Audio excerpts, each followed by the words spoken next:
তোমরা তো প্রত্যেকেই দেখলে যে কলকাতার বুকে আজকে যে আন্দোলনটা হলো সেটা ডাব্লিউবিপি, কেপি বা জেল পুলিশের মতো পরীক্ষাকে টার্গেট করি।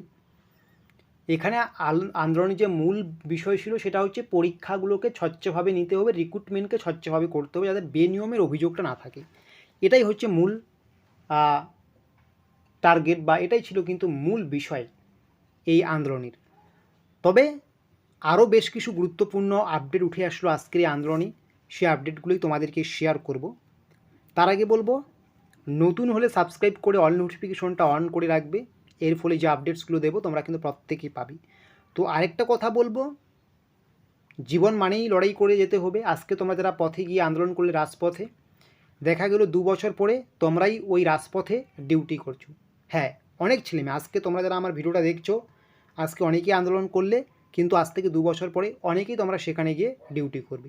এটাই জীবনে, যেমন ভালো দিক আসে, ভালো দিন আসে, খারাপ দিনও আসে, যেমন সন্ধ্যা হয়, রাত্রি হয়, সকাল হয়, দুপুর হয়, সেরকমই কিন্তু জীবনে কিন্তু নানা রকম কিন্তু রং রয়েছে, একক সময় একক রকম রং আসে, তাই না? সেটা ভাবনা চিন্তা করে লাভ নেই যে আজকে তোমাদের একটা জবের জন্য এত বড় রোদের ক্ষেত্রে যেতে হলো, এত বড় জায়গায় মানুষের সাথে লড়াই করতে হলো শুধুমাত্র একটা জবের জন্য। অনেকের এটা খারাপ লাগতে পারে, কিন্তু খারাপ লাগার কোনো কিছুই নেই। যতবার দুর্নীতি হবে ততবার রুখে দাঁড়াতে হবে। আমরা বাঙালি কখনো হারতে জানি না, ঠিক আছে? তো আজকের যে গুরুত্বপূর্ণ আপডেটগুলো উঠে আসলে এগুলো অলরেডি তোমরা আগেই জানো, তবু আমি আরেকবার বলছি। 1 নাম্বার যে আপডেট, পরীক্ষা স্বচ্ছভাবে নিতে হবে।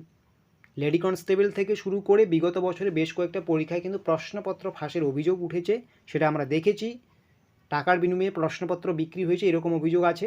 যাতে এই সমস্ত অভিযোগ না থাকে, একদম রিক্রুটমেন্ট স্বচ্ছভাবে নেওয়া হয়, এটা কিন্তু 1 নাম্বার দাবি ছিল, 3 স্টার, খুবই গুরুত্বপূর্ণ দাবি। 2 নাম্বার দাবি যেটা আমরা বলবো, বর্তমানে যে বিভিন্ন কল রেকর্ডিং ভাইরাল হচ্ছে, বিভিন্ন হোয়াটসঅ্যাপে মেসেজ থেকে শুরু করে বিভিন্ন যে বিশৃঙ্খল একটা পরিবেশ সৃষ্টি হয়েছে রাজ্যে এই প্রশ্নপত্র পরীক্ষার আগেই কেনা বেচা নিয়ে, সেটা নিয়ে যাতে পিআরবি বোর্ড ভালো করে একটা তদন্ত করে যদি কোনো অসাধু ব্যক্তির পরিচয় পায়, সঠিক প্রমাণিত হয়, তার উপযুক্ত শাস্তি দেওয়া হোক। এটা কিন্তু 2 নাম্বারে বলবো আমরা, 2 নম্বর কিন্তু আপডেট। 3 নাম্বার আপডেট গুরুত্বপূর্ণ, এটাও 3 স্টার বা 4 স্টার দেবো। সিভিকদের রিজার্ভেশন যেটা রয়েছে এটাকে একটু কমানো হোক। তাই বলে এরকম না যে এসসি এসটি ওবিসিদেরকে হাটিয়ে দেওয়া হবে, কখনই না, তারা অবশ্যই থাকবে। এটা সংবিধান স্বীকৃত দেশ, অবশ্যই থাকবে। কিন্তু সিভিকদের যে রিজার্ভেশনটা রয়েছে একটা বড় সংখ্যক শূন্য পদে, সেটাকে যাতে কমিয়ে দেওয়া হোক। এরকম না যে পুরোপুরি হাটিয়ে দেওয়া হবে, থাকবে কিছু থাকবে, কিন্তু বেশিরভাগটা যেন মেধার ভিত্তিতে হয়। এটা কিন্তু একটা কিন্তু বড় আপডেটস বা এটা দাবি ছিল, ঠিক আছে? 4 নাম্বার যে দাবিটা ছিল, সিবিটি এক্সাম, যাতে এবার থেকে এই পুলিশের পরীক্ষাগুলোকে সিবিটি এক্সামে নেওয়া হয়, যাতে দুর্নীতির বিষয়টা না থাকে। যেমন সেন্ট্রালের এমটিএস সিজিএলের পরীক্ষাগুলো দাও সিবিটি মোডে বা কম্পিউটারে বা অনলাইনে, এইরকম ব্যবস্থা করে, তাহলে দুর্নীতির ব্যাপারটা থাকবে না, খেটে খাওয়া ঘরের ছেলেমেয়েই জব পাবে। কারণ দুর্নীতি এই প্রশ্নপত্র ছাপালে, ওএমআর সিটে পরীক্ষা নিলে কিন্তু দুর্নীতির ব্যাপারটা কিন্তু অনেকটাই বেড়ে যাচ্ছে, যাতে এই সিবিটির পরীক্ষাটা নেওয়া হয় সিবিটি মোডে।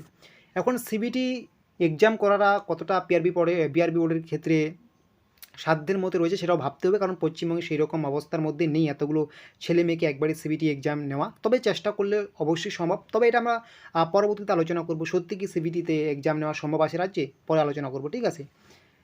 তারপরে আরেকটা গুরুত্বপূর্ণ আপডেট যেটা আমরা 5 নম্বরে রেখেছি, সেটা হচ্ছে তোমরা জানো জেল পুলিশ যে একটা পরীক্ষা তোমাদের নোটিফিকেশন আউট হয়েছিল 2023-এ, এটার কিন্তু অনলাইন অ্যাপ্লিকেশন করা প্রায় 1.5 বছর হয়ে গেল। এরপরও কোনো পরীক্ষার নোটিফিকেশন নেই, কোনো কিছু নেই, কবে পরীক্ষা হবে না হবে কোনো কিছু জানাচ্ছে না পিআরবি বোর্ড। যাতে পিআরবি বোর্ড এই জেল পুলিশ নিয়ে একটা স্বচ্ছ ধারণা দেয় কবে পরীক্ষা হতে পারে, এটার কিন্তু একটা দাবি ছিল। এবং 6 নাম্বার যে দাবিটা আছে আমাদের, যে আবগারি পুলিশের যে নতুন ভ্যাকেন্সি আসার কথা, সেই ভ্যাকেন্সিটা কবে আসবে, এই ভ্যাকেন্সিটা নিয়েও যাতে স্পষ্ট করে দেয় WBPRB board, WBPRB board, WBPRB board, ঠিক আছে? ডাব্লিউবিপিআরবি বোর্ড এটা নিয়ে স্পষ্ট করে দেয় কবে ভ্যাকেন্সিটা আসবে। অনেক দিন ধরে আসতে চলছে, এগুলো আসছে না। এবং কেপিএসআই এর মতো রেজাল্ট আটকে রয়েছে, এগুলো যাতে স্পষ্ট করে দেয় পিআরবি বোর্ড, সমস্ত কিছুই কিন্তু বলা হয়েছে। তারপরে যেটা আরও গুরুত্বপূর্ণ বিষয়গুলো রয়েছে সেটা হচ্ছে যে ওবিসি ইস্যু যেটা আছে, এই ওবিসি ইস্যুটাকেও যত সম্ভব তাড়াতাড়ি সমাধান করা যায়। হয়তো এটা সুপ্রিম কোর্টের ব্যাপার, তবুও রাজ্যের ক্ষেত্রে যাতে এই ওবিসি ইস্যুটাকে জুজু দেখিয়ে পরীক্ষার রিক্রুটমেন্টগুলোকে আটকে না রাখা হয়। এইগুলোই ছিল কিন্তু আজকের যে আন্দোলনের মূল দাবি।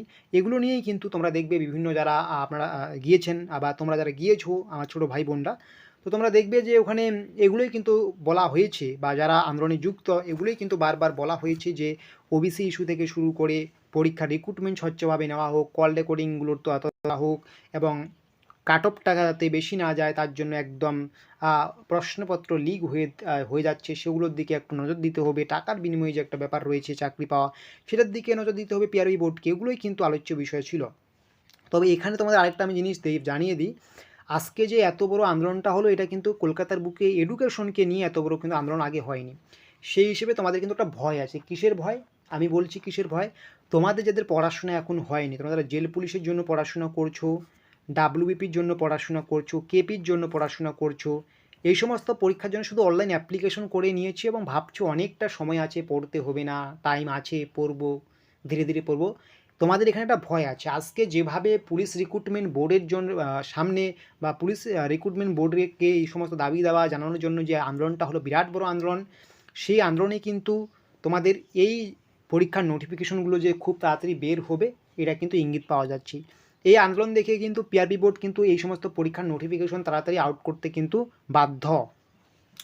ডাব্লিউপি কেপি এক্সাম নিয়ে আমি কিছু বলছি না, তবে তোমরা যারা দীর্ঘদিন ধরে জেল পুলিশ পরীক্ষার কোনো আপডেট পাচ্ছ না, তোমরা কিন্তু একদম 100% জেনে নাও খুব কম সময়ের মধ্যে বা খুব তাড়াতাড়ি তোমাদের কিন্তু এই জেল পুলিশের আপডেট আসতে চলছে। আজকের যে আপডেট হলো বা আজকের যে আন্দোলনটা হলো, সেই আন্দোলনে যেভাবে বারবার জেল পুলিশটাকে ইস্যু করা হয়েছে, অবশ্যই এটা কিন্তু পিআরবি বোর্ড কিন্তু অলরেডি ভাবনা চিন্তা শুরু করে দিয়েছে, কারণ জেল পুলিশে অনেক আগেই অ্যাপ্লিকেশন হয়েছে। তো এই মুহূর্তে দাঁড়িয়ে কিন্তু আমরা বলতেই পারি জেল পুলিশের নোটিফিকেশন কিন্তু যে কোনো মুহূর্তে আসতে পারে, নির্দিষ্ট কোনো ডেটস নেই। যে কোনো মুহূর্তে কালকেও আসতে পারে, পরশু দিনও আসতে পারে, তারপরে সপ্তাহ আসতে পারে, বা এই মাসেও আসতে পারে, বা পরের মাসেও আসতে পারে, তাই না? তো এগুলো কিন্তু মাথায় রাখবে। মানে ডাব্লিউপি কেপির জন্য তোমরা এখনও ভালোই সময় পাবে, কিন্তু জেল পুলিশের জন্য তোমরা সময় নাও পেতে পারো। যখন ইচ্ছে তখন কিন্তু নোটিফিকেশন আউট হতে পারে। এটা কিন্তু মাথায় রাখবে। আজকের আন্দোলন থেকে কিন্তু তোমাদের কিন্তু একটা ভয়ে থাকছে, যে কোনো মুহূর্তে কিন্তু জেল পুলিশের পরীক্ষার নোটিফিকেশন আউট হতে পারে। যারা অপেক্ষা করছো পড়াশোনা কমপ্লিট করে তাদের তো ভালো, যাদের পড়াশোনা কমপ্লিট হয়নি তোমাদের জন্য কিন্তু ভয়ের আছে। তোমরা কিন্তু তাড়াতাড়ি পড়াশোনাটা কমপ্লিট করে নাও, ঠিক আছে? আর তোমাদের পিডিএফ বা অন্য কিছু নিতে চাও অবশ্যই কিন্তু আমাদের ভিডিও ডিসক্রিপশন বক্সে নম্বর রয়েছে, সেখানে কিন্তু যোগাযোগ করবে।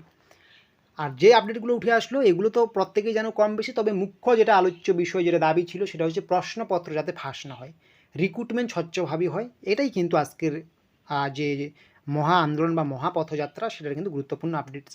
আশা করি প্রত্যেকের ভালো লেগেছে। ভালো লাগলে অবশ্যই লাইক করবে, শেয়ার করবে, সাবস্ক্রাইব করবে।